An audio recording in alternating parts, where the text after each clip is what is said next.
Salut à tous! Alors aujourd'hui on se retrouve dans cette nouvelle vidéo avec le temps maussade.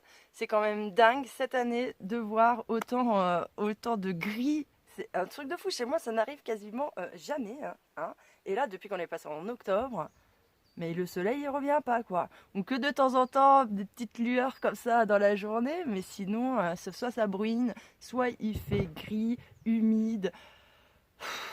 Bref, voilà. En fait, il fait tout le temps humide. Je crois que c'est ça le pire parce que bon, le froid, à la rigueur, c'est pas très gênant quoi. En ce moment, il fait pas plus de 5 degrés, mais bon, ça va. Franchement, quand on bricole, ça se passe plutôt pas trop mal. Le souci, en fait, c'est l'humidité quoi. Franchement, moi, l'humidité, c'est l'horreur. J'ai horreur de ça et ça me flingue vraiment.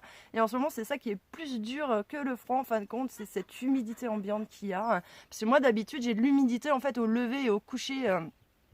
Du soleil, mais le reste de la journée généralement ça va quoi, c'est pas tant humide que ça, j'ai un climat plutôt sec et là franchement humide et frais, le combo quoi, il est bien pour avoir froid, donc c'est vrai qu'en ce moment déjà assurer le quotidien, bah voilà, on sent bien qu'on est arrivé dans l'automne, qu'on se rapproche de l'hiver et tout devient un peu plus lent et long et moins facile, hein, puisque bien évidemment il fait plus frais, tout prend plus de temps. Et en plus de ça, il faut se motiver quoi. Et c'est vrai que c'est pas évident de se motiver des fois quand le temps est pas hyper agréable. Alors c'est vrai que en ce moment, je fais un petit peu moins de choses dans ma journée que d'habitude. Je suis en train de me réadapter à, voilà, à ce passage du climat en fait hyper chaud et tout, à tout d'un coup le climat frais et humide, ça fait vraiment bizarre. Bref, voilà, il nous faut un petit temps d'adaptation. Et donc aujourd'hui dans cette vidéo, je voulais vous parler un petit peu animaux. Déjà, je vais commencer par les campagnols. Parce que il n'y a pas longtemps, j'ai croisé, juste après avoir fait ma dernière vidéo, j'ai croisé mon pote agriculteur là, qui passait, qui allait dans un de ses champs, et donc du coup il passe devant mon terrain. Et du coup, bon bah voilà, on se met à papoter, tatati tatata. Et bon, je lui dis quand même, je lui ai dit que cette année, j'ai remarqué que les campagnols, ça avait été la folie de dingue. Et je lui posais la question à savoir si lui, il avait constaté la même chose. Il m'a dit non mais affreux, hein, affreux. Il m'a dit qu'il n'avait jamais vu ça ici, jamais vu autant de campagnols. Il m'a dit c'est un truc de dingue. Il me dit, il n'y a aucun pré qui n'a été épargné. Il m'a dit, dans tous les prés de partout et tout. Il me dit, il y a des galeries, même dans les endroits où d'habitude il n'y en avait pas. Il m'a dit, vraiment, ça a été le carnage. Tant au niveau aussi de la récolte de patates, il s'est fait défoncer plein de trucs et tout. Et en plus de ça, j'étais aussi petite à cause de la sécheresse. Parce que, en fait, ils arrosent pas. Ce que j'ai constaté, c'est quand ils font du maïs, ils mettent un goutte à goutte sur tout l'hectare et tout, truc de dingue, quoi. Mais ils arrosent pas, sinon les patates, machin, je vois jamais de jet d'arrosage ni rien. Il y a vraiment que pour les maïs le goutte à goutte qui est mis, sinon le reste, bah voilà, c'est tel quel. Donc cette année, vu que ça a été une année sèche, bon bah ces patates, ça a pas donné grand chose. Et en plus, lui aussi, il s'est fait grave, fait bouffer par les campagnols. Donc bon, je suis quand même assez rassurée de voir quand même que ce que je constate par moi-même, bon bah c'est quand même, oui, c'est quand même la réalité quoi. Je constate bien les bonnes choses. Quand j'en parle avec les gens autour de moi, je constate qu'on a constaté les mêmes choses quoi. Voilà. Bref, ceci étant dit, j'ai bien noté, hein, ne vous inquiétez pas, j'ai bien noté tous vos petits conseils avec les bouteilles retournées et tout. Ça fait un moment que vous me le dites pour régler mon problème de campagnol. Je vais le mettre en place incessamment sous peu et je verrai si c'est efficace ou non. Parce qu'il y en a qui me disent que c'est efficace, il y en a d'autres qui me disent que c'est pas efficace. Donc bon, bah je testerai, puis moi je vous dirai si chez moi ça fonctionne ou pas. Ensuite, aujourd'hui, nous allons parler des oies. Alors, il faut que je vous raconte quand même ce qui m'est arrivé avec mes petites oies. Donc, comme vous le savez, je crois que c'était en mars ou en avril. Bref, je sais plus, c'était au printemps que j'ai donc récupéré 2 oies et par la même occasion, j'avais récupéré deux nouvelles poules. Et donc, bah, mes oies, quand je les ai récupérées, elles sont toutes petites, elles étaient tout bébés, quoi. Hein. Donc, elles avaient que quelques semaines, quelques mois. Et donc, j'en avais pris une blanche et j'en avais pris une oie de Guinée. Je me t'ai dit, comme ça, je vais voir peut-être est-ce qu'il y en a une qui résiste mieux au froid ou non. Bref, je m'étais dit ça va me permettre de tester un petit peu la résistance, voir la race en fait qui serait le mieux adaptée à mon climat, puisque bon moi j'ai quand même un petit peu peur là quand même, je vous avouerai qu'avec l'approche de l'hiver et chez moi vu comment ça peut être rude, j'ai quand même un peu peur pour mes poules et mes oies au niveau du froid, etc. Donc bon bah cette année ça va être un petit peu le grand test, hein. On verra comment ça va se passer un petit peu tout ça, mais c'est vrai que je suis voilà, j'ai pas l'esprit tranquille étant donné que c'est mon premier hiver avec eux, avec tous mes animaux comme ça.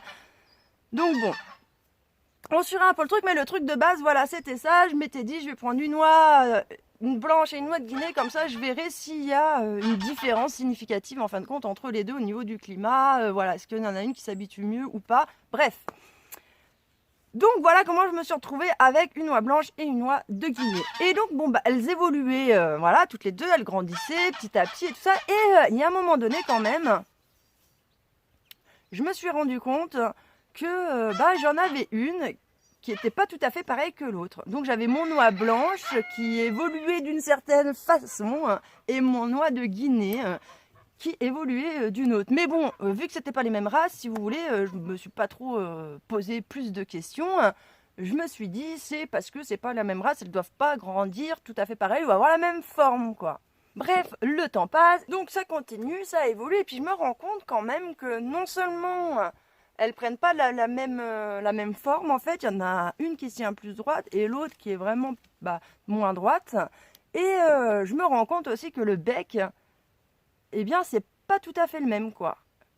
Comme on voit et tout, il y en a, l'oie de Guinée, elle a un bec avec une bosse, quoi. Et puis l'oie blanche, en fin de compte, pas du tout. Hein. Bref, jusque-là, malgré toutes ces preuves, je ne me pose pas plus de questions, hein, étant donné que moi je suis complètement novice là-dedans. Et puis, je fais un peu confiance au mec où j'ai acheté les oies. Hein.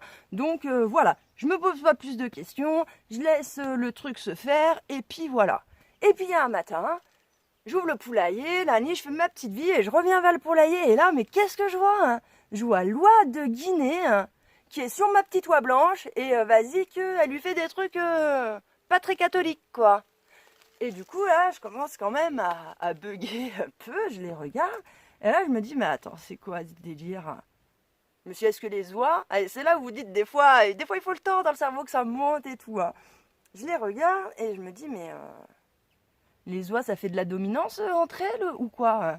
Parce qu'en fin de compte, moi, quand j'ai acheté les oies au copain, je lui ai dit, je veux 2 femelles. Moi, je fais confiance à l'éleveur, il me donne 2 femelles. Moi, je pense que c'est 2 femelles, quoi. Bref. Donc, du coup, je me dis, c'est quoi? Peut-être chez les oies, il y a de la dominance ou non. Mais jusque-là, je me pose pas encore la question à savoir si, à tout hasard, mon oie grise serait pas un jar. Bref.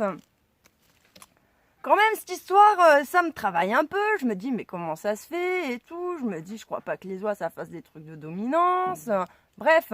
Et en fait, il se trouve que j'ai un pote qui passe dans la lignée. Et du coup, je lui dis, écoute, tu sais pas ce que j'ai vu ce matin et tout. Il me dit, non. Il me dit, j'ai vu mon oie de Guinée faire monter sur mon oie blanche et tout. Je dis, je pense que c'était pour lui faire un truc de dominance et tout ça. Je dis, sinon, je vois pas pourquoi. Mais il me dit, mais tu crois pas que, en fait, ton oie serait un jar? Je lui dis, non et tout. Je lui dis, l'éleveur, il m'a dit que c'était 2 femelles. Donc, je vois pas pourquoi je me retrouverais avec un jar dans l'histoire. Il me dit, oui, mais il me dit, c'est assez difficile à voir le sexe, en fin de compte. Et l'éleveur peut très bien se tromper. Il me dit, ça se trouve, t'as un jar, quoi.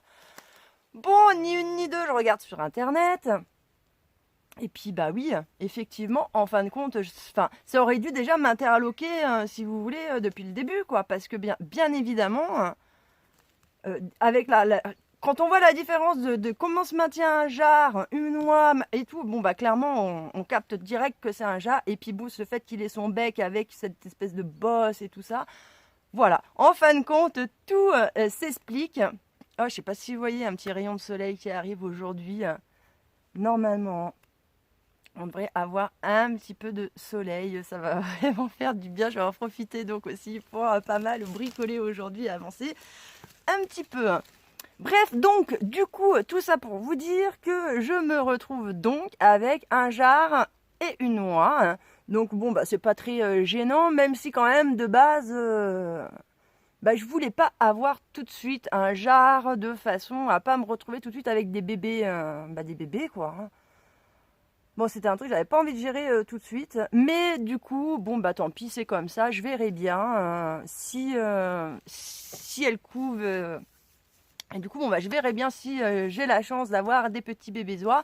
Et je me dis en même temps, par la même occasion, étant donné que mes poules ne couvent pas, hein, je me dis peut-être que quand l'oie, elle, le fera, hein, eh bien je pourrais peut-être glisser des œufs de poule en dessous, et puis bingo, quoi, avoir par la même occasion des petits poussins. Donc voilà, c'est une affaire à suivre. On verra bien un petit peu comment évolue tout ça. En attendant, je vous remercie de m'avoir écouté et je vous dis à bientôt dans une prochaine vidéo.